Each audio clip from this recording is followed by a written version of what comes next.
Ketika kami sholat terus wudu, kami batal pada rakaat pertama. Pada saat itu posisi saf kami di depan. Sebaiknya sholat dilanjutkan saja kemudian sholat lagi, kerana saat itu jamaah di belakang banyak, atau terus berhenti ambil wudu, berhenti ambil wudu. So, andai tadi saya wudu saya batal, saya berjalan pergi, kan nampak pintu, walaupun wudu batal pintu itu tak nampak, pergi ambil wudu.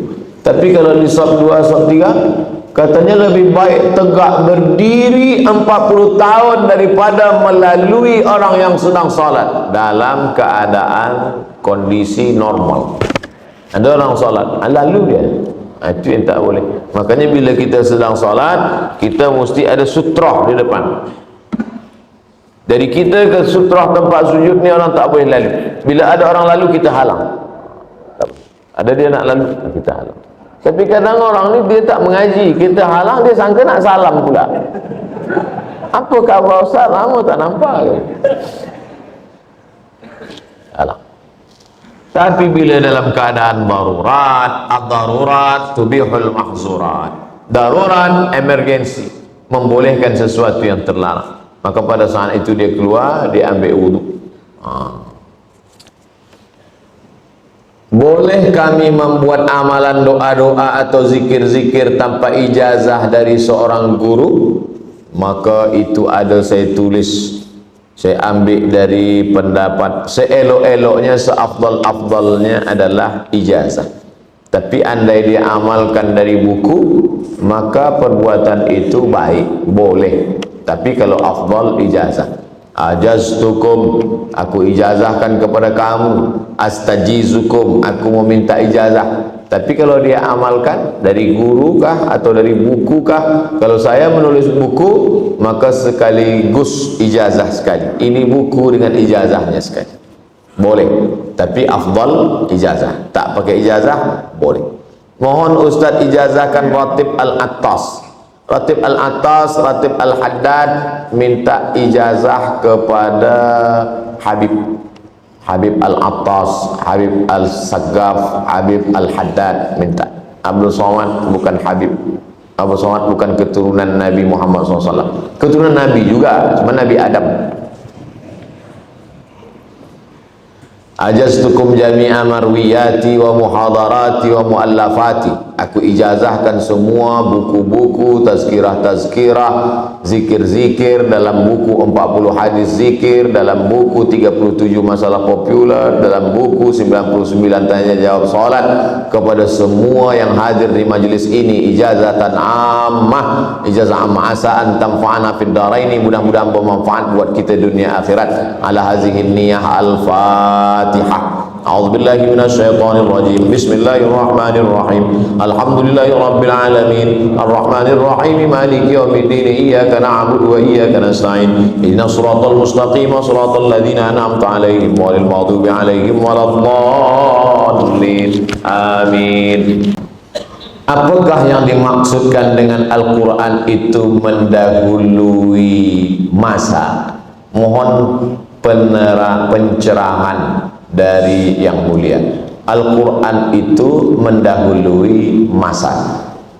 Ghulibatir Rum, bangsa Rum dikalahkan oleh Persia. Bangsa Rum berperang dengan bangsa Persia. Nama raja Rum Kaisar, nama raja Persia Kisra. Kekuatan dunia masa itu dua saja, Rom dan Persia. Ghulibatir Rum, bangsa Rom kalah. Tapi kata Al-Quran, wa hum min ba'di ghalabihim sayaghlibun, tapi nanti selepas mereka kalah itu mereka akan menang. Quran mendahului masa. Quran sudah bercerita tentang masa bahwa Rom akan menang melawan Persia. Itu salah satu contoh. Kemudian ada ayat, bunyi ayatnya,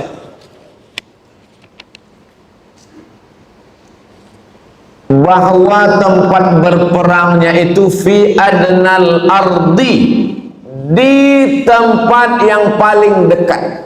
Bila kita tengok dalam tafsir Quran, tempat berperangnya Rom dengan Persia itu, kata dia, di tempat paling dekat.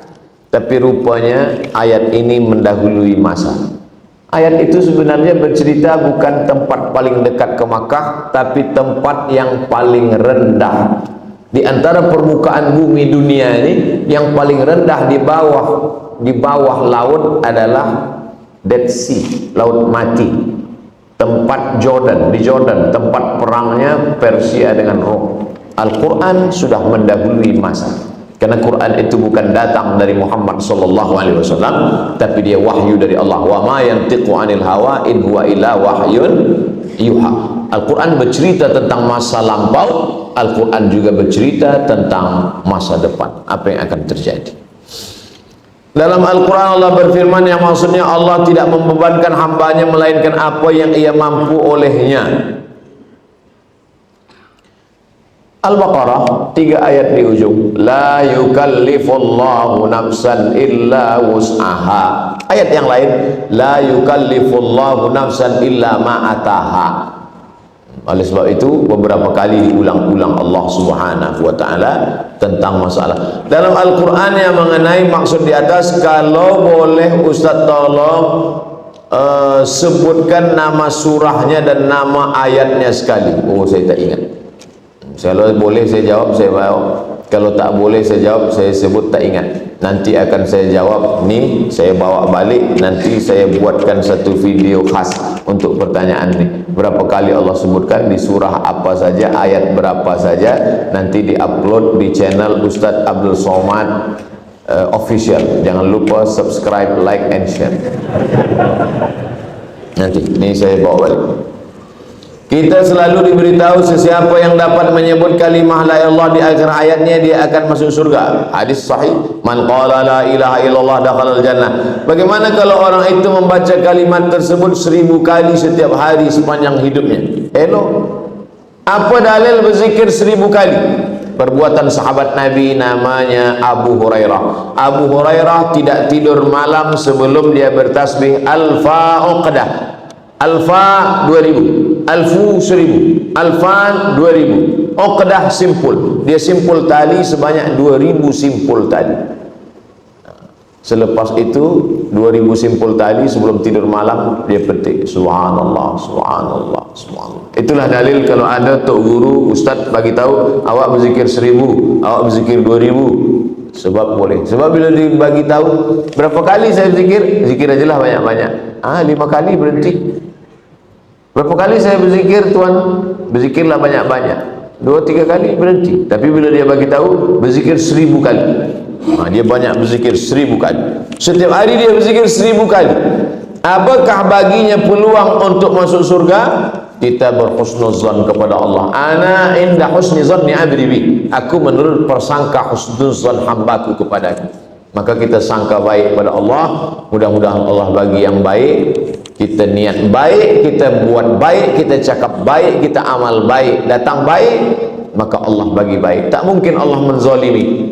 Allah tidak mungkin menzalimi hambanya. Innallaha la yazlimu mithqala dzarrah.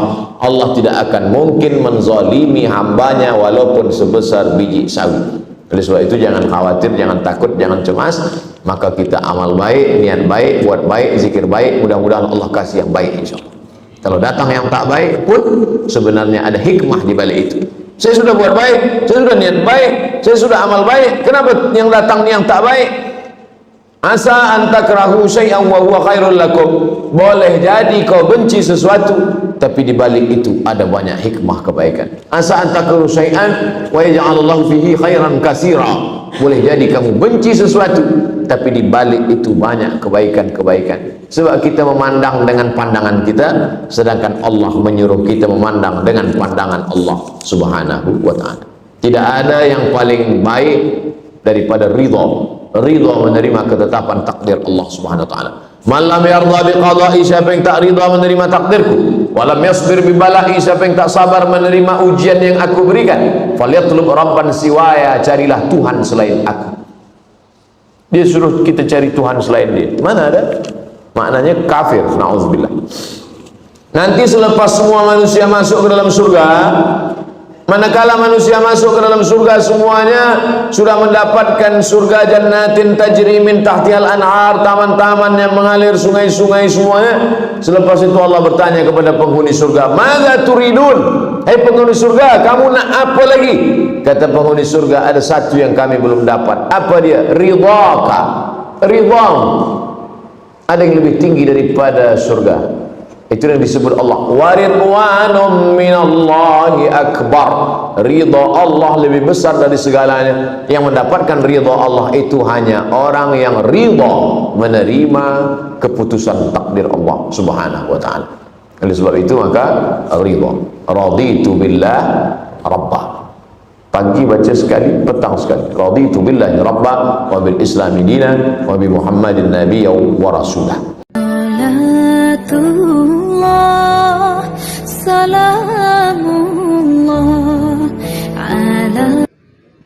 Assalamualaikum warahmatullahi wabarakatuh.